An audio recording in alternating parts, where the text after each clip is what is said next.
Here we go. This is INTERGEO TV live from Berlin, and right now here with me at our booth is Felix Reinshagen, the co-founder from NavVis. Hi, how are you doing? Very, very well. It's amazing to see how strong INTERGEO is again. After the COVID time, I think everyone is back. There's a lot of buzz. I think we are here with the largest booth ever, and we've been having extremely busy times. So of course, I think everyone is very happy, excited, and it's great to reconnect with people from all parts of the world. Some of them that you couldn't meet for some years. Yeah. That's really, really fascinating because we are back. It's nearly the time from before the pandemic, so we are really well visited and so many people are here. So take us with us about your solutions, because where do you stand in the market with your scanning solutions? So where do you want to go? What developed since we met last year? What's the story? Yeah, we had a very, very big launch this year of our third generation of our flagship product, the NavVis VLX. Which is kind of even another big step up in terms of data quality. And what we really wanted to achieve is that dynamic scanning can be the center of the toolbox of the surveyor and everyone who is doing kind of standard workflows in measurement. So of course that's kind of data quality, that's as well reliability and the whole workflow, that's range. So with VLX2, we started to as well move into the outdoor spaces. So now that is kind of a equally important workflow for us. So topographical surveys, street surveys, and it's now so good and reliable in terms of data quality that more of our customers just use it for 80% of the workflows they used to do with terrestrial laser scanners, but of course in a fraction of the time. And then they start complementing it with very specific additional tools. So at the end, the idea is that you can bring the speed, both in fieldwork and in overall delivery time, to significantly more workflows. And I think we see that this is very well resonating. The booth was by far the busiest we ever had. We even have a little parkour where people can actually try it out, walk over some hurdles, and then really experience what data quality dynamic scanning with VLX, NavVis VLX3 can now deliver in all kind of environments, and why it makes sense to adopt dynamic scanning. And by the way, we're not the only ones, We've been promoting dynamic scanning for years now, and I think this is a breakthrough year on INTERGEO for dynamic scanning. You now see entry-level devices all over the place. Yeah. Which of course is a very strong reassurance for us that we have been exactly on the right track with that. Mm-hmm. And I think with VLX3 we continue to lead the market and show what's possible in data quality in dynamic scanning today. Mm-hmm. And can you name specific applications where your data from your laser scanners is helping to create solutions, for example, main topics like BIM or smart city applications? Yeah, I think with VLX1 and VLX2, we've already been extremely strong in classic scan-to-BIM workloads. And perhaps a couple of additions, European Union, for example, has just released kind of a big set of new rulings and papers to do significantly more renovation work, because so much CO2 is being emissioned in construction. Mm-hmm. And if you could refurbish and renovate more, that would massively reduce the CO2 footprint in the construction industry. And of course, the starting point for all renovation work is that you do a as-built modeling, which is exactly scan-to-BIM. So that's where we've always been very strong. But now the new areas definitely are the outdoor spaces and the more engineering-related work where even more data quality is required. So outdoors, we are talking about topographical surveys, where instead of shooting every single point with a total station, you now just collect everything and do the point picking then in the office. Mm-hmm. But much, much more supported by automation tools, which of course first helps you to save tons of time in the field, and as well helps you to make sure that you're not missing anything, so that you don't ever need to go out to the field again. And of course it helps you as well using other automation tools and artificial intelligence So let me perhaps as well quickly talk about smart city.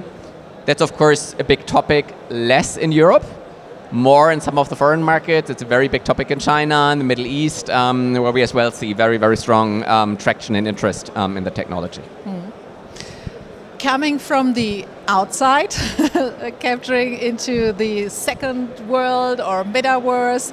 So do you think your customers would also give the data to a metaverse to increase more added value to more developments in the metaverse, in the virtual world? Absolutely. And I think on the, so to say, data collection side, we've always been promoting SLAM. So we are born, so to say, a SLAM native company, if you want.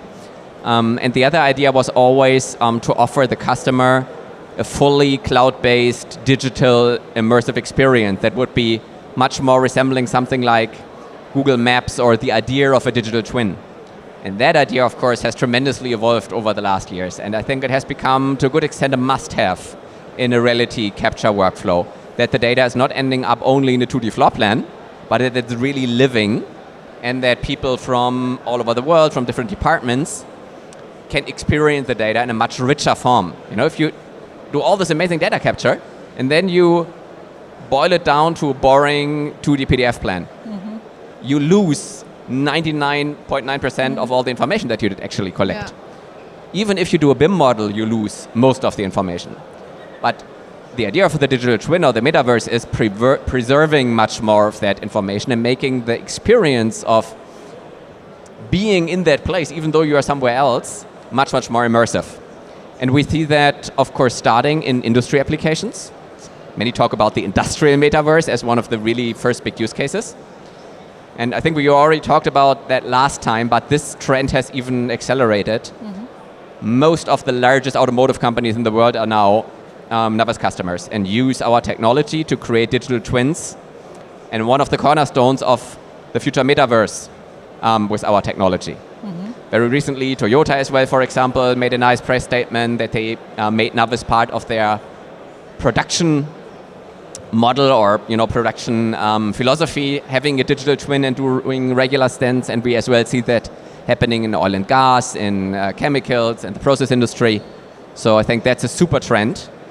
And whenever you want to have a digital twin or the metaverse, which is to some extent an extension of that concept, reality and that digital version of reality need to be staying synchronized. You know, if reality changes, your digital twin needs to change too.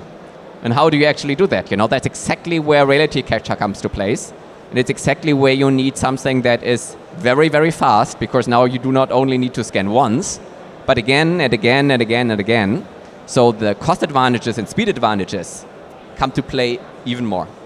Second most important thing is, of course, the digital twin and the metaverse lives in the cloud. And still a lot of the traditional surveying workflows are desktop-based. And I think there we have seen a lot of movement as well. Okay. Like that everything goes in the cloud for collaborating in real time and being much easier capable of collaborating, harnessing the processing power of the cloud. And of course, now everyone, the buzzword of this year is artificial intelligence. Yeah.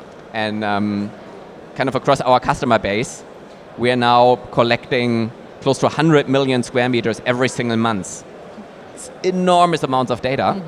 And of course, that data, literally calls for artificial intelligence workflows. It starts with simple things like, being GDPR compliant and pixeling out people.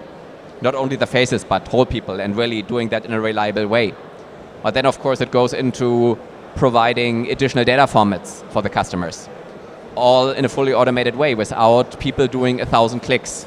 So that's the power of the cloud. That's exactly where artificial intelligence applications will be living. And I think we will see these things merge, SLAM to drive down the cost in the field and be much faster, the cloud to allow collaboration and the data storage and distribution, and then artificial intelligence and more immersive experiences. This all grows together into one fully integrated solution for the customers. Yeah. exciting times ahead in the future. But even already here, in the middle of the event, in the heart of the event, it's right now day 2. How do you feel? What do you like most at INTERGEO? Oh, we've always been like a very big fan of INTERGEO. We've been here every single year, since our product became market ready. I think it was 2015 or 2016. So, of course, it's meeting your customers. It is well seeing what everyone else in the industry is up to. And what we always liked a lot is how international it used to be. It was a bit sad that, due to COVID, it was harder to meet every customer around the world, but that's back, and we're very excited about that. By now, of course, it's not only our customers, we have now distribution partners in many countries. Mm-hmm. And it's almost a family get-together to some extent. Many people that are using our technology now for many years, some distribution partners we work together with many years, so it's really good having everyone once a year in one location, still physically, despite all the talk about the Metaverse. And that's happening at INTERGEO.